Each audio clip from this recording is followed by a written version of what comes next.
Welcome back to AM Northwest. If you love shopping garage and estate sales, why not make a business out of it?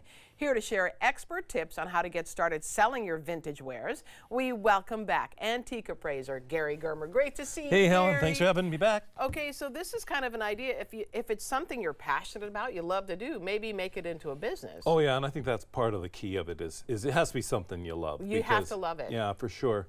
Because otherwise it becomes a chore, and that's what we're trying to avoid. What you're doing already is the chore. So let's first talk about the difference between garage sales and estate sales, because they are very different. Yeah, and you want to find your own strategy of what works for you, of what you're dealing with. Garage sales basically are sales where people are clearing out their house and it's the junk they don't want. Exactly, yeah. An estate sale implies somebody either died or has downsized and they're selling everything in the house. So the chances are you're going to get a better selection of really good things at an estate sale as a general rule, but they're usually professionally run, so you're probably going to have to pay higher prices. Garage sales, on the other hand, the people may not know what they have, so it's usually a lot cheaper stuff. And so the ideal is to find a family who's running their own estate sale. And there you go. That's where you. Okay, so you have first tip is train your eye. This is probably if you don't take away anything else, that's the biggest thing. You want to just train your eyes to what is cool and what is neat. In front of you there is a whiskey glass. And this is a case in point. There was 5 of these. I happened to go to an estate sale, which I never do. I just happened to go to this one. And in the kitchen were 5 of these in a stack, and they were filthy dirty. They had been in the cupboard for at least 30 years, had that grime on it. Yeah. And I thought, these are really cool. Now, I didn't look at what they were. I just thought those were kind of cool. And they were $8 for the 5.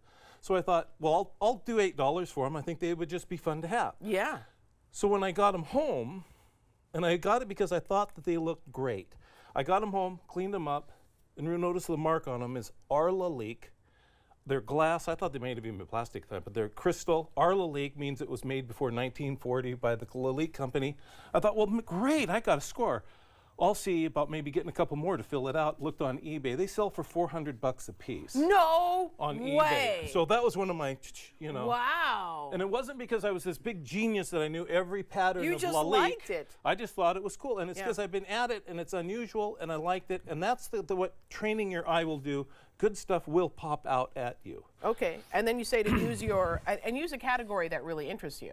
Exactly, and this is kind of like this. Getting started, the problem is there's so much out there. Yeah. So you can't become an expert on everything. People think I am, but I tell them that I really don't know the value of every item ever made by man. Right. Anywhere in the world at any time in history. Off You the just top have of my your head. favorites. Like I know you like art.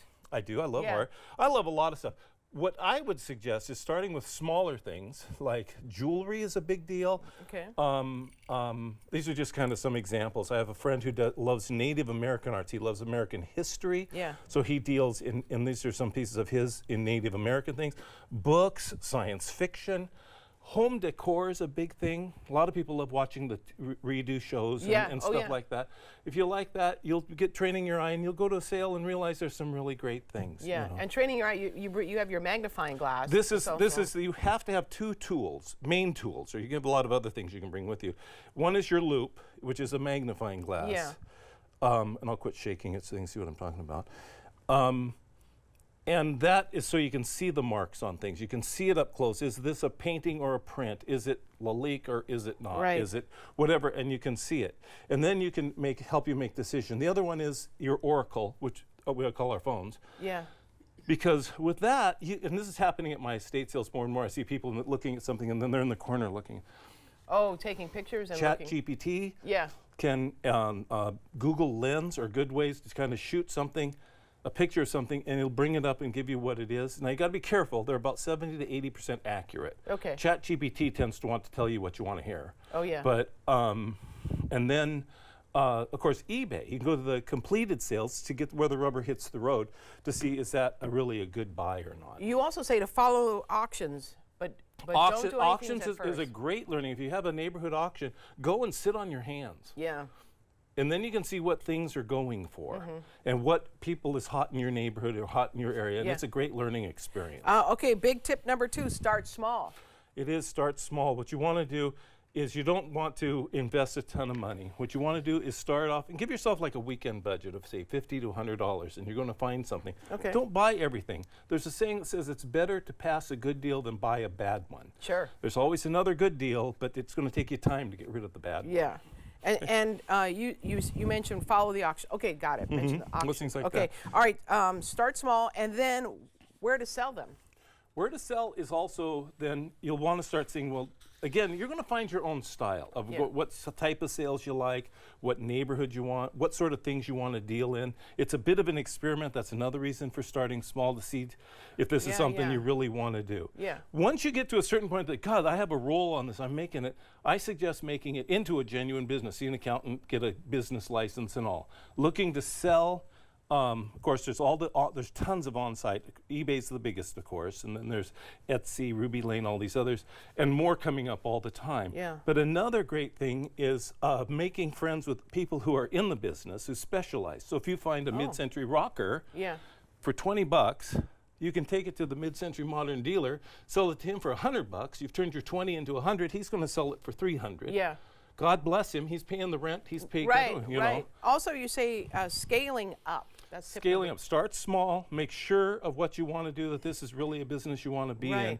And then you can kind of scale it as you go on where you want to do. So you're training your eye is the big thing, and then deciding what you want to deal in, and then deciding, and then it's all an experiment, and you're constantly learning. That's why I love the business. I love the research and learning. You say to keep notes and records, because that's like how you would do a business as well. You want to run it, once you scale up and you're actually going to run it, you want to keep good records. Yeah.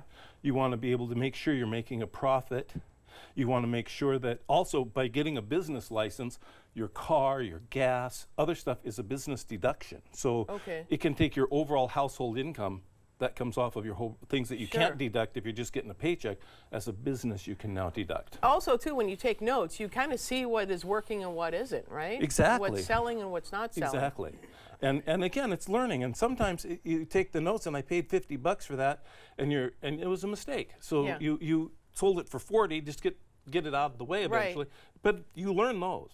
Right. No, and you never hear that from the dealers. They always tell you about the little elite glasses they found for $8. They don't tell you about the other way around. Yeah, it's kind of like a gambler. Yeah. About the big win, but they never tell you about the big losses. Yeah, exactly. I totally get it. And the most important thing you say is have fun. So have fun. There's it is. It's fun. Gary, thank you so much. Thank you, Helen. All right, we'll be right back with more AM Northwest. Don't go away.